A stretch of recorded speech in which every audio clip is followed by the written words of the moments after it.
Israel ने बुधवार को लगातार दूसरे दिन गाजा पट्टी पर ताबड़तोड़ हवाई हमले किए। ताजा हमलों में 14 फिलिस्तीनियों की मौत हो गई।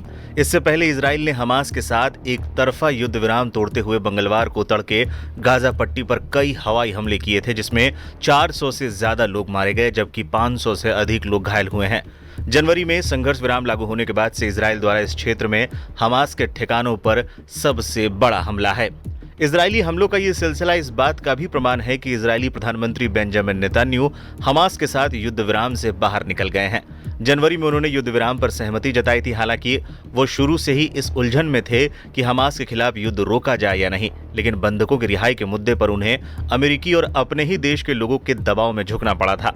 लेकिन अब जब हमास ने बंधकों की रिहाई रोक दी है, तब नेतन्याहू ने उसी का बहाना बनाकर फिर से गाजा पट्टी पर हमले शुरू कर दिए हैं। नेतन्याहू युद्ध विराम से पीछे क्यों हट गए? अब सवाल उठता है कि जब सब कुछ पटरी पर चल रहा था और सिर्फ बंधकों की रिहाई धीमी पड़ी थी, तब नेतन्याहू ने फिर से एक तरफा युद्ध क्यों छेड़ दिया और मध्य पूर्व को एक और नए संकट में क्यों डाल दिया? मिडिल ईस्ट मामलों के जानकारों की माने तो इसके पीछे नेतन्याहू के दो बड़े डर थे। पहला डर ये कि नेतन्याहू के दक्षिणपंथी सहयोगी और वित्त मंत्री बेजेल स्मोट्रिच ने धमकी दी थी कि अगर नेतन्याहू गाजा पर फिर से हमले शुरू करने के बजाय अगर युद्ध विराम के दूसरे चरण की तरफ कदम बढ़ाते हैं तो वो गठबंधन तोड़ देंगे। अगर ऐसा होता है तो इजराइल में समय पूर्व चुनाव होने की संभावना बढ़ जाती और नेतन्याहू को इस बात का डर है कि अगर अभी चुनाव हो तो उन्हें हार का सामना करना पड़ सकता है, क्योंकि उनकी सरकार के खिलाफ आमजनों में काफी रोष है। दूसरा डर ये कि हमास के साथ युद्ध विराम समझौते के अगले चरण में जो मार्च में शुरू होना था, उस पर आगे बढ़कर स्थायी युद्ध विराम पर सहमत होते ही वो एक राजनीतिक संकट में फंस जाते, जो उनके लगभग 15 साल के शासन को खत्म कर सकता है। नेतन्याहू को लेकर इजराइल में हो रहा है प्रदर्शन। एक तरफ गाजा पर इजरायली बमबारी जारी है तो दूसरी तरफ तेल अवीव में बड़े पैमाने पर विरोध प्रदर्शन हो रहे हैं। दरअसल सैकड़ों इजरायली लोग गाजा पर आईडीएफ हवाई हमलों की फिर से निंदा करते हुए सड़कों पर उतर आए हैं। इन प्रदर्शनकारियों ने अलाव जलाए, ढोल बजाए और बंधकों को वापस लाने के लिए कार्रवाई की मांग की।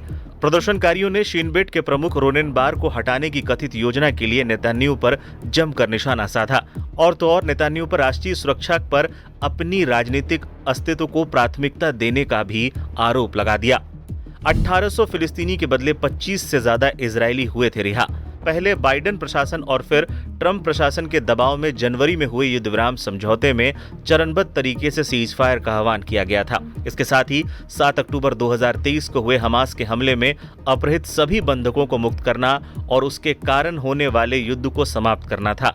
सीजफायर के पहले चरण में हमास ने लगभग 1800 फिलिस्तीनी कैदियों के बदले 25 इजरायली बंधकों और 8 अन्य के शवों को रिहा किया था, जिनमें घातक हमलों के लिए आजीवन कारावास की सजा काट रहे वरिष्ठ हमास आतंकवादी भी शामिल थे। हालांकि सीजफायर की वजह से इजरायली सेना बफर जोन से वापस चली गई थी और लाखों फिलिस्तीनी अपने घरों में वापस लौट आए थे और गाजा पट्टी में मानवीय सहायता कार्यक्रम में तेजी आ गई थी। लेकिन अब सब कुछ थम चुका है।